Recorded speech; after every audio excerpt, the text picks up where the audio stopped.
It's been what? Nearly 3 weeks since we did 24 hours of cross stitch, and I have made no videos. What gives? I'm just going to be completely honest here, okay? I've been struggling lately. It's hard sometimes to be the cheerful, crafty video lady, and I just haven't been able to face it. That's it, I haven't been able to face it, and honestly, that's going to have to be good enough because that's the truth. And on top of everything else, I've developed a very painful wisdom tooth situation as well. So, you know, the mind is hyped to make videos for you, but the body is falling apart.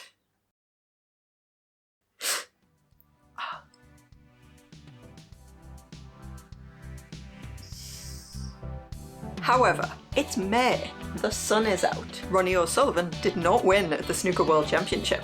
It's my birthday month, and yeah, it's Eurovision week! So I am determined to claw my way out of this pit of despair. If you're one of my Ko-fi supporters, head over there and check out my latest post for your chance to get in on an upcoming video. And if you've emailed me at some point in about the last 3 or so weeks, I'm sorry, and I promise I'll get back to you soon. The Wednesday after 24 hours of cross stitch, I intended to put out a recap video showing off everybody's progress that we'd made and generally talking about what we'd been up to. Of course, it's kind of weird to be doing that now in May, but honestly, everyone did so good, I feel like it would be a shame not to acknowledge that.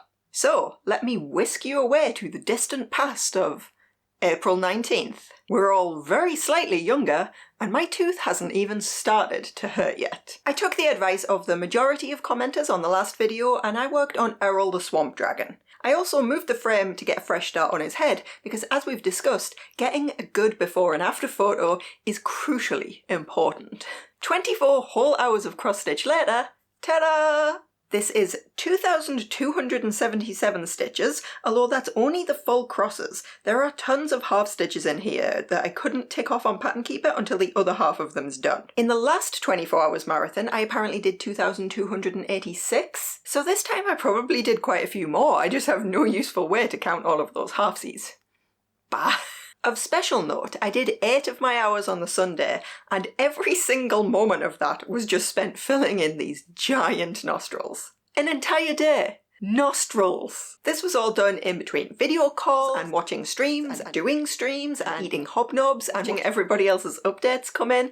It was a great weekend, but it was just, like, a lot.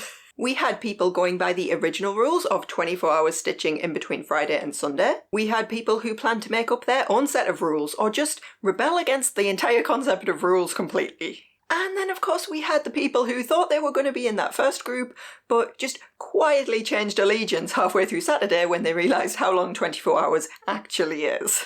I usually try and be good about giving pattern and designer names, but honestly, for half of these coming up, I just have genuinely no idea. I've pieced together as best I can, and if there's one that you particularly like the look of, let me know down in the comments and I will find a pattern link for you, okay? So as our very first confirmed person to hit the full 24 hours, top billing must go to Kat. Trophy for you. Technically it was at 2 AM Monday morning in Australia, but everyone knows it's not really Monday until you go to sleep, so it totally counts. Great progress, especially given the minor molasses incident partway through. Congratulations to our winner of what was technically not a competition at all, but whatever. As well as all the calls and streams I was doing, we were also lucky enough to be entertained by some more professional streamer friends too. And first up was longtime pillar of the community, the Cozy DH, who was not only celebrating 24 hours of cross stitch, not only celebrating their 1-year streamiversary, but also their birthday as well. So that was a pretty big deal on the Friday night. I stayed up as long as I could, but admittedly that wasn't super long.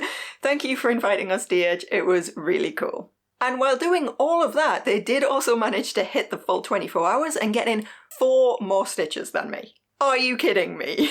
Across these 3 projects. DH also put together a vlog of the weekend, which I haven't had a chance to watch yet, but I really hope it doesn't contradict me and say the whole weekend was trash. I'll be sure to link their channel down in the description, as well as all the other streamers and Flosstubers I'm about to mention, so come with me and let's check them out once we're done here. Jay-Z Sketch was a new friend we made for the event, and this was especially exciting to me because he's only about an hour up the road, and that's the closest I get to ever meeting a local crafter. On Saturday, he took to streaming progress on this blackwork piece, but he also made great progress on a full coverage, one that admittedly looks like nothing, but we're assured there is a leg in there somewhere, and also finished his first cross-stitch pattern for this adorable bee scornu, so if you like collecting biscornus, there's one for you right there. I will just put a mild content warning on this one, because Jay-Z is a little spicier in terms of content and language than some of the other people in this video. So yeah, just putting that out there in case that's something that bothers you. Now, when I put out the call for people willing to let me show their progress photos in this video, Vampy Stitches gave permission. But then, when I searched back through the event channel, I couldn't actually find any photos. Did you take part? Or did you just spend the entire weekend cheering everyone else on? I do know she was working on a gift stitch around this time, maybe that counts. Hopefully it's not for anybody who watches my channel, because... And since this video took me so long, I believe she's actually finished it now, so nice work. Gwenergy has been working on a pattern I definitely do know. Here's one I made earlier. And she started off having to frog an entire section the week before the event, but that is more than made up for now. There was also some progress on this amazing looking Totoro stained glass thing. I might need a pattern link on that one myself actually. Exact hours spent on all this? Unknown.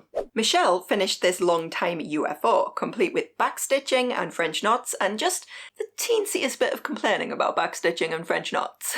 She also got in at least 10 hours on this piece. Apparently one of the colours in there is not the called for one, but I think we can all agree nobody would ever know unless it's pointed out. It looks great.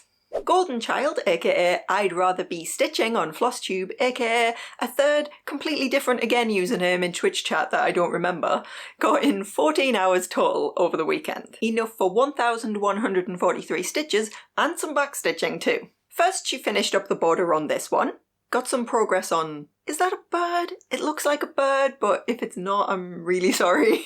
Gave an excellent summary of her progress on the Saturday, and then managed to get in some time on a third project as well. Whew. Knian? Oh no. This person I've known for ages but have no idea how to actually pronounce was the personification of Team Rebel. Honestly, where do I even start with this? Early start on Thursday. Check. Finishing off bookmarks before the rest of us had even set off? Also check. Knitting a sock? Somehow check. Not showing us a picture of the sock, also somehow check, like what is that even about? And also some cross-stitch progress, but since it's mostly glittery white on white, you might have to pause the video here in order to spot it. Corvid has been working on this amazing Good Omens piece. This is an old photo of it out of the frame just to give you a sense of scale, but she's done a lot since then. This weekend just saw her focused on filling in a little corner down here. No idea what fabric count this is, but those stitches kind of look tiny, so... rather you than me. No hour reporting and no stitch count, but I do know there was a Friday night dance break and at least one unscheduled nap. Lee managed a total of 16 hours over the weekend, but then also sneaked in just a little extra half hour before work on the Monday morning, because why not? She caught up completely on 2 cells, which I don't know how anyone keeps up with even 1 stitch along, never mind 2, so respect. And then once those were both up to date, she got some good progress stitching more of these frames as well, for a total of 2,223 stitches over the whole weekend. Nice. Jackie was a regular at the video calls we held throughout the weekend and was working on this amazing Doctor Who piece, which, just look at those blues. I cannot with those blues. There was a slight disaster when it turned out that the Forget-Me-Not blue had actually been forgotten from the floss order, but who's going to notice one substituted blue, right? It's a really eye-catching piece, congrats on the finish, and I apologise for talking your ear off about game dev, but you kinda started it. Marie refused to make even the roughest of guesses of how much time she'd spent stitching, but at the same time, she was fine making us guess what it was she was stitching. Bit of a double standard there. Turns out it was this amazing little raccoon guy who is definitely up to something, let's be honest. She also did some polymer clay practice over the weekend and presented us with this tiny little slice of carrot cake during one of the streams.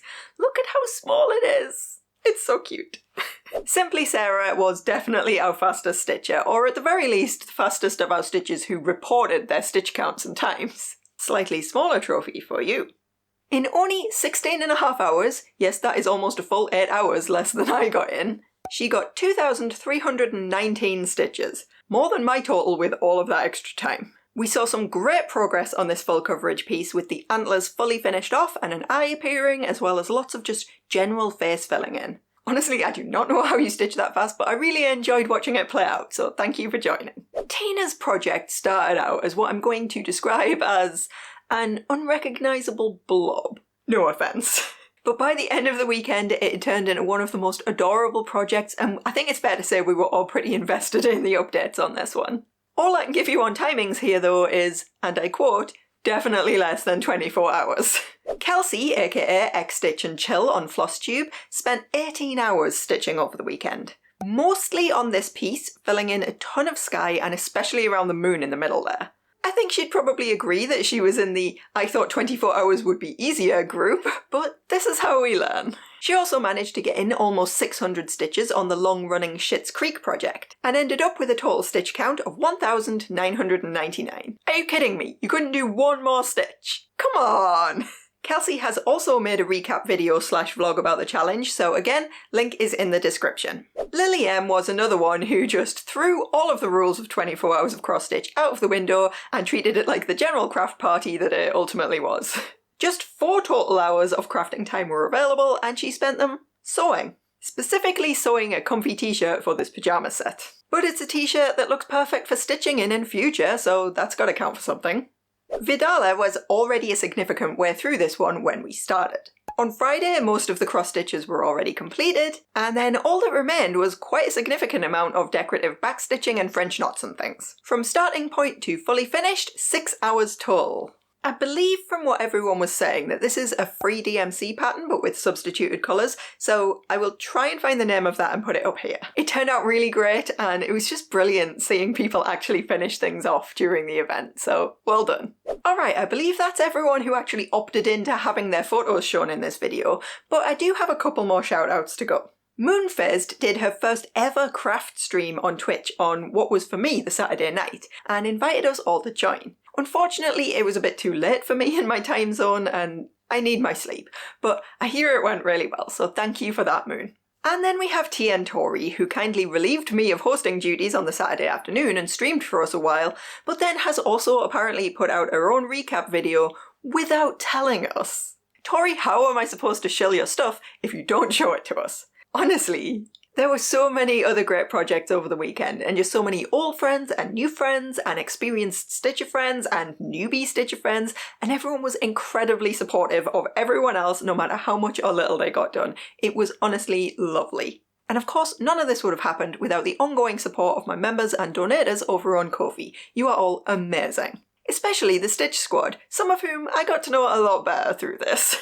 Marianne Johnson, Sunny, Candy Riley Pettinger, Laura Salets, Enlightened Flamingo, Cross Stitch the Globe, I'd Rather Be Stitching, Angela Sue Harrison, Emily Hobbs, and Maria. If you were featured in this video and you have a channel that I completely failed to mention, I apologise. Please let me know down in the comments and I'll make sure you're added to the links in the description.